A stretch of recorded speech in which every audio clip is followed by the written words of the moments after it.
may, and on the evidence of what we're about to see, he is a blithering idiot.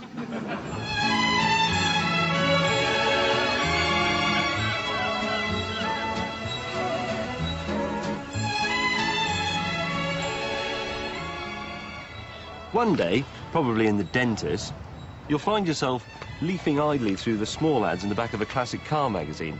And you'll probably think to yourself, all that money I spent on a Ford Mondeo could have been used to buy something really interesting, like Mark II Inspector Morse-style Jag, for example.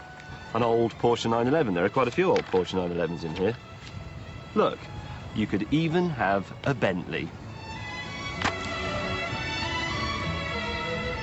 Mind you, you'd have to be a complete idiot to buy one of those.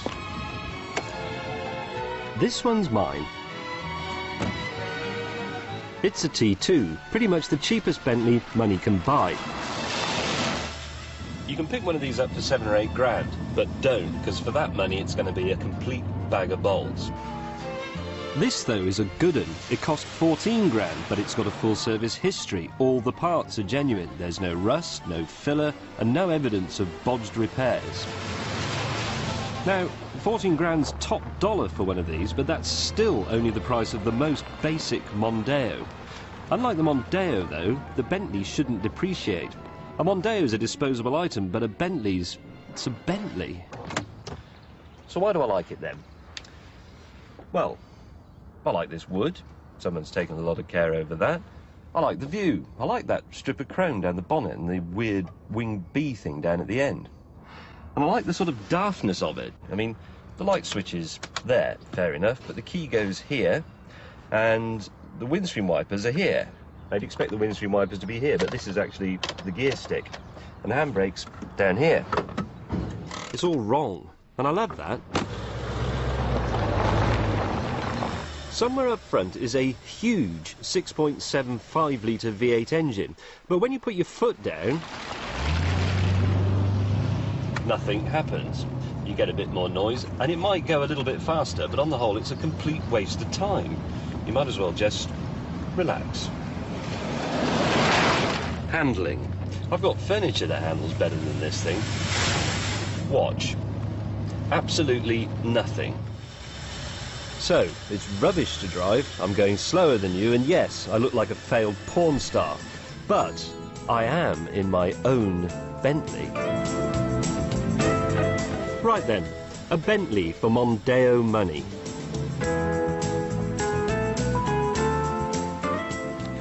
Some of you are pretty tempted by this idea, but hang on, I haven't told you how it ruined my life yet. I said this car doesn't depreciate. But big deal. Who really cares about depreciation anyway? It's just something that goes on all the time when you're in the pub or in bed. It's not something that hurts you every day. For that, you need a Bentley. Every time I go near this thing, it kicks me in the head and runs off with my wallet. It costs 80 quid to fill up and does 15 miles to the gallon. If I drive like an undertaker, I have to rent a king-size garage to keep it in, and it takes up 2 tokens at the jet wash. OK, servicing only costs about the same as it does for a mid-sized BMW, but it has to go in 3 times as often. Which is why my mechanic buys his overalls from Gucci, while I sit at home, eating gruel. Cheap thrills? You want to try this? It's bloody terrifying.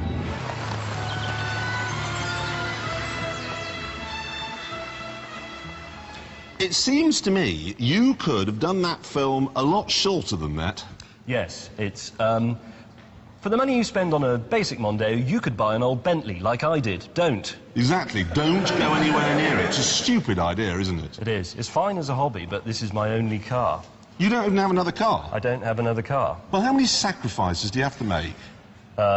Going for a curry, having mates, having a proper car. In any form of life, and presumably it won't fit in your garage since you live in London. No. Well, actually, that's not quite true. The first 12 feet fit in the garage magnificently, even though I can't actually get out of the car.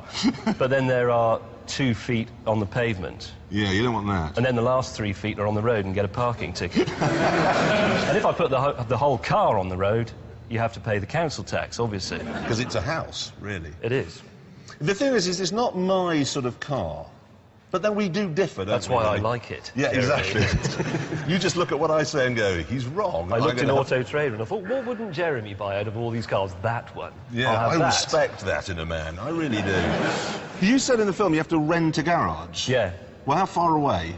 I don't know, 7 miles or so. You rent a garage 7 miles from your house. How do you get there, then? On my folding bicycle, obviously. You are mad. You're just clinically insane running a car like this. I think you may be missing an essential point, though, Jeremy. Comfy, though, but this sort of thing. Like this. This is the one with the firm suspension, actually. No, is it really? Yeah, the it T is. is for firm suspension. It's got something rather preposterously called the Harvey Bailey handling kit. Harvey Bailey didn't know anything about suspension either, No. by the looks of things. Despite all that, I think, well, let's say, of all the cars in this studio, this one is actually the cheapest. No, is it's it not? the Smart's cheaper. That's 30. It's £500 cheaper. You can have a Smart, Okay, well, which doesn't do this. this would have been cheaper. This would have been cheaper if I'd not felt sorry for the bloke who was selling it and haggled a bit more. Then That's I'd a probably British got it. disease. It is a British disease. Well, I a very feel really British sorry car. for him. Yeah. Am I right in saying this car is so cool that most people, by which I mean Jeremy, don't realise it yet? Okay, hands up if you think it's a cool car. Yes.